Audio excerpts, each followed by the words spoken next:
Hello, my crafty friends. Today I'm sharing my cards made with the January 2024 Sheetload of Cards.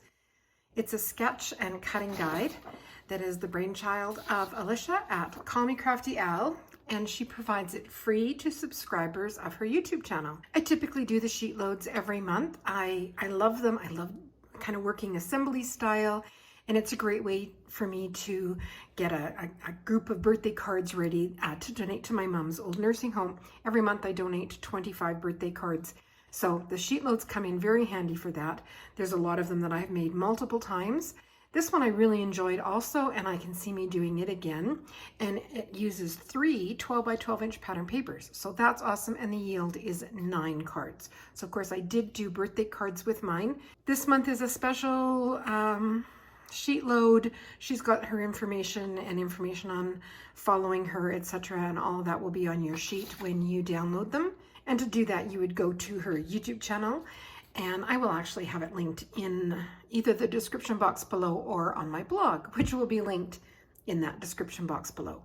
I did make a couple of adjustments to it, which I will show you as we go along. And that's the great thing about these sketches is, you make it work for you. So without further ado, let me show you my cards. First of all, I used this pattern paper.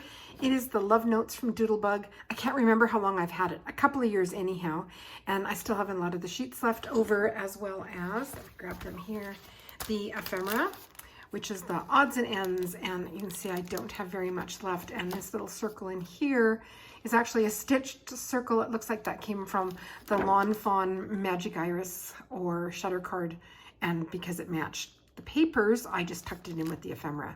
So I've done really well using up most of those. And as I said, that's the paper. I don't know if it will stand up, but we'll stick it there and see what happens. And here are my cards. So what I did differently, let me grab the sketch here, is these are all butted up against each other.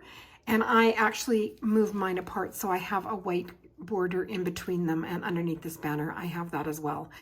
So that gave me less of a mat on this side. I looked at the design team cards on Instagram. I haven't had a chance to look at her collaborators' videos yet, but I did notice that some of the design team did that as well. So another option for you. And then here is the sentiment on the front, that circle. I didn't use the circle. I used ephemera from the odds and ends. So I was able to use up a bunch of those and didn't use that circle. And then the other thing I did that was different is she shows top folding cards. And if you follow me, you know I'm not a huge fan of top folding cards. I love the look of top folding cards, but particularly for nursing home donation cards, they quite often, the residents don't have a lot of room. Sometimes all they have is a nightstand, and they have medication and their glasses and probably a cup to put their teeth in. So there's not a lot of room. And if a card was to collapse, it could knock one of those items off. So I prefer just a card that opens like a book. So that's about the only differences that I did. And I guess that's not true. I didn't use full sheets either.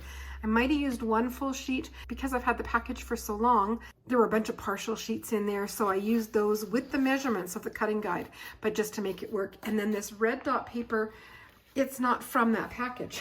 I don't know where it came from, but I guess last year, whenever I had used this last, I had this paper in my stash, the red dot, and I put the leftover pieces in the package. So I thought I would use that, and I pretty much used it up as well. I added some pops of color. It's this Rudolph red, I believe. It was a free with purchase back in early November from scrapbook.com.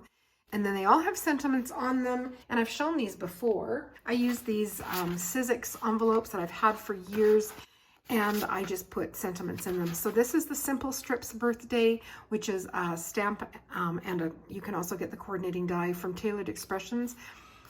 And sometimes in the evening, I just want to go and do mindless stuff in my craft room. So I will stamp it out and then die cut it, one stamping and one pass through your machine. You get, I think, like 9 sentiments or whatever it is. And so I put those in the bin. Sometimes, like these ones I had white heat embossed on the black cardstock. And then other times I save all my little scraps, my narrow strips of cardstock, and I will go in and stamp those. So I'll just grab a whole bunch of birthday sets. So I don't honestly know who makes what. Some of them I recognize, but I generally don't pay too much attention once I've got them stamped and put in there. So I love having these done.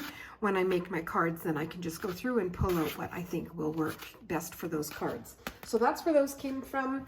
And then the inside, they all have the same sentiment, and some of the leftovers, I have little fishtail banners there, and I used the Everybody Say Happy sentiments from Catherine Pooler. I get so much use out of this one.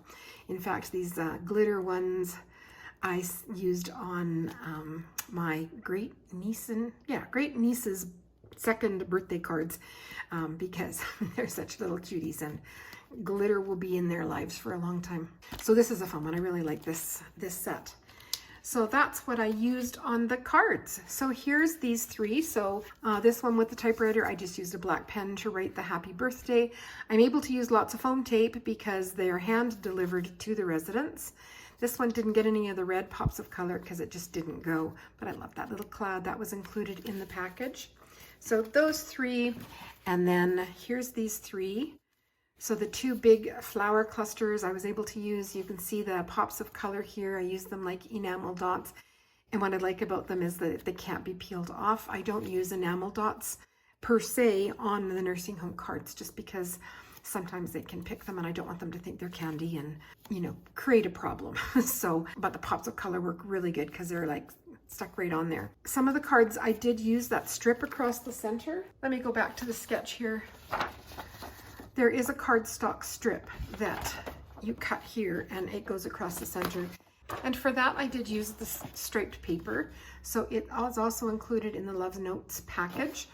And I love that print, the pink on pink.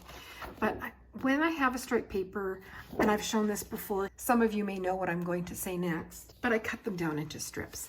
I love having strips. They coordinate with every single page in the package, and they're just such a fun way to add pops of color.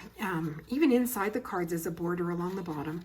So I cut them into various lengths. There's 3/4 of an inch, there's 1/2 inch, I've done some 1/4 inch. And then I always keep my stamp packaging. So this envelope here, it has all the smaller bits and scraps. And so this just stays right in the bag, which stays inside the bag of the pattern paper. And whenever I need a paper strip, I can just reach in there and grab that, or scraps. So here's one of the 1/4 inch ones I matted with white cardstock, and here's one of the 1 inch strips, again matted with white cardstock. So that's where those little strips came from, and they still all have the same banner on the top. And I was just, again, using leftover what was on my stamping table. So some have 2 banners, some have 1. I thought they were just so bright and cheerful. I know one of the collaborators did use Doodlebug as well on hers. And if you download your own Sheetload, you can always find her collaborators. She has them listed and you can click, and it's always so inspiring to see what they do with the Sheetload. I mean, they're all given the same Sheetload, but when you change up your color choices and how you lay them out, etc., they're all different, and it's just so fun and inspiring to see them. So these are the ones that were done as per the sketch.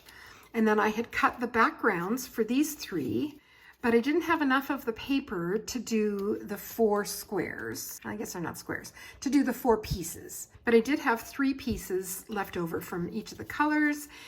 And I just cut them down and matted them on white and then put them on the card.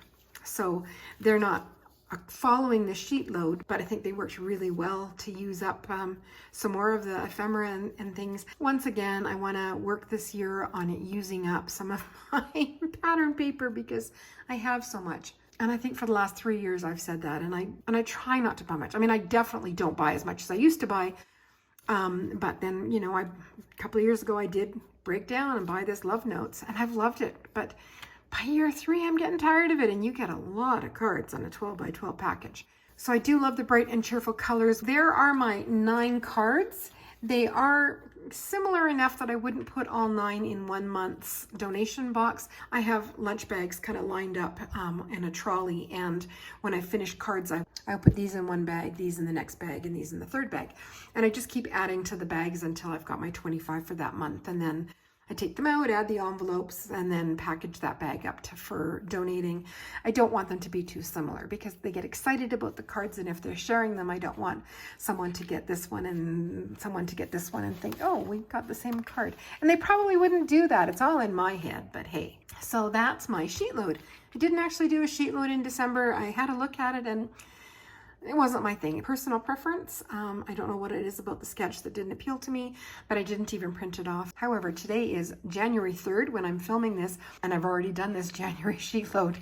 So excited about that, excited to have been able to grab some time to do a video. And if you enjoyed my video, hit that like button, subscribe to see more, and that's it for me today.